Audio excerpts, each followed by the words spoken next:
Welcome back, everyone, for a new episode of Let's Talk EU Space, the podcast series by the European Commission about how EU space is shaping our lives. My name is Jennifer Baker, and on today's episode, we will take ourselves on a journey to Norway, where we will delve into an alarming phenomenon, the retreat of glaciers due to climate change. Norway is home to some of the largest glaciers in Europe. You may be familiar with the amazing landscapes of the region, either from having been there yourself or enjoying them in pictures and in videos. However, with rising temperatures and shifting weather patterns, these frozen giants are melting at an unprecedented rate. As you can imagine, this is having a huge impact on the local ecosystems and, of course, on people's daily lives. So we really do need to keep a close eye on it. But luckily enough for this, we can rely on Copernicus and its eyes on Earth, as we know from our podcast series. And joining us today is Liss Andreassen, Research Professor at Norwegian Water Resources and Energy Directorate. Welcome to the Let's Talk EU Space podcast. Thank you. Well, let's dive into our topic. And unfortunately, it's not quite a dream at the moment, what's happening with glaciers and climate change. There's a lot, of course, still to discover. So let's start by talking about how glaciers play an important role for the whole planet and also specifically for Norway's geography. Tell us about that. Yes. So in Norway, glaciers cover about 0.7% of the area in the mainland Norway, and they have importance for hydropower production and climate research and tourism. The numerous ice ages that we had in the past have formed the landscape in Norway with valleys and fjords, the big patterns. But the present-day glaciers are still forming the landscape by erosion and sediment transport that ends up in the rivers and finally in the sea. And shrinking of glaciers in the Arctic and high mountain areas from the mid-20th century has led to very negative impacts on water resources, water quality, transportation, tourism, and recreation, many places around the world. I can say one example, for instance, in some high mountain areas, water quality has been affected by contaminants, particularly mercury that is released from melting glaciers and thawing permafrost. And another example is that shrinking of glaciers and the decline in snow cover in many mountain regions have negatively impacted ski and glacier tourism and hiking and mountaineering. In Norway, we see this summer ski centers of glacier have a shorter season over the last decade. So either they have to close very early or at least have a shorter season due to the high melt that has been there, no snow left.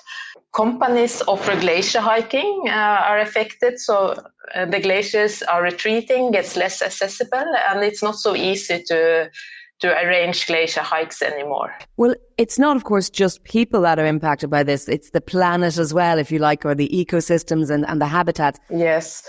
As glaciers retreat, they expose new land and leave behind unstable slopes that can result in increase in rockfalls and landslides. And this may pose risks to hikers or roads and other infrastructures. But the exposure of new land also leads to formation of many new lakes, both in Norway and glaciers worldwide. And these lakes can be unstable if they are dammed by a moraine ridge or the ice itself. And the dam may suddenly burst, resulting in a sudden release of water from such lakes. And this type of event is called Jökulhlaup or glacier lake outburst floods. And these floods can be highly destructive and can arrive with little prior warning and cause significant damage to property, infrastructure, and agricultural land, and resulting in an extensive loss of life. So monitoring is obviously crucial. Tell me about what you're doing with regarding to monitoring and what are the tools, if you like, at our disposal. We have several thousand glaciers in Norway, and we can only monitor a few of them. So Norway has a very long and rugged coastline and spans 13 degrees of latitude. So it's among the least densely populated countries in the world. And many of our glaciers are located remote, far from infrastructure, and they are not very easy accessible. So presently we measure mass balance. So if the glacier is growing or shrinking in volume on 10 glaciers. Most of them are easy accessible or we use helicopter. And then we also use a measure front fluctuation of about 40 glaciers directly in field. We also do surveys with airborne laser scanning and aerial photographs about every 10 years on some of the glacier to measure the changes. However, measurements in field are labor consuming and targeted airplane campaigns are very expensive. So satellite images are brilliant to get an overview of all glaciers and are used to document the state of all glaciers in the world and calculate changes in glacier area and glacier lakes. As many regular listeners to our podcast will know, we are talking now about the Copernicus data and how it has been a game changer in so many things. So perhaps you could share some examples of how it's made your life easier in your work. Yes, aerial or very high resolution commercial satellite imagery are expensive. This is where Copernicus provides significant help to us with its freely available images. So the good spatial and temporal resolution of Sentinel-2, for instance, was a game changer compared to previous satellite missions. The better spatial resolution gives us a chance much more details. So when I look at the Sentinel image now, it looks like an image, almost like I've been there in field. So I see much more details compared to previous satellite missions. And the higher temporal resolution with images every 2 to 3 days in most parts of mainland Norway give us the possibility to track changes through the season. And the images are freely and easily available through EU browser or our own tool XGeo. Well, I was going to move on to talking now about the benefits for people. You know, as your review on the retreating glaciers gets sharper and sharper, thanks to that Copernicus data, how is that translated into results? We have used the Sentinel images to create new glacier inventories and calculate glacier changes.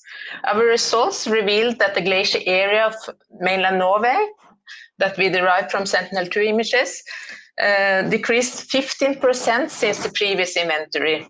That was based on Landsat data from 1999 to 2006. So we really could see a change and we could update the glacier layer. So the new inventory is used as in NV's digital glacier atlas for everyone to use. And the Norwegian Mapping Authority has contacted us to discuss the possibility of updating the glacier layer more frequently using our Sentinel-2 glacier outlines. And we also map many new lakes that are not on the present maps that has formed as glaciers have retreated.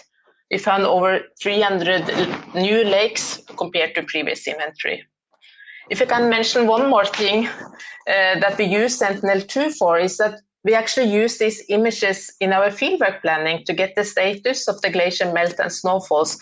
I know the archaeologists use them to see if the snow conditions are suitable for going out to find archaeological finds that are coming out in front of the small ice patches as they are retreating.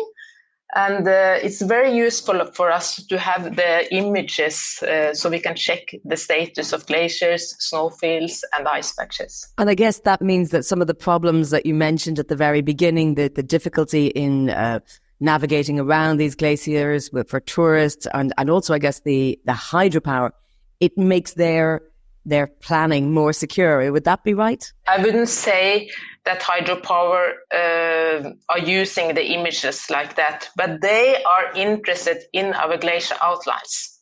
The Met Office and the hydropower companies are interested in the state of the glacier, and we can use Sentinel images to document the state of the glaciers very accurately. Well, that's great to hear. As always, been very interesting to talk to you. So thank you very much, Liss, for shedding light on the deep relationship between Norway and its glaciers.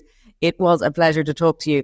And of course, a big thank you to our listeners who joined us on our journey to Norway today and its awe-inspiring glaciers. We hope you enjoyed the trip. But this is just the tip of the iceberg, as they say. There are many more EU space stories waiting to be uncovered in coming episodes of our series, Let's Talk EU Space, which you can find on the main podcast platforms. So don't miss out. Tune into our podcast and spread the word to friends, family and colleagues. This podcast series is an initiative of the European Commission. Its content does not necessarily reflect the views of the European Commission. For more information on Copernicus, please visit the website copernicus.eu.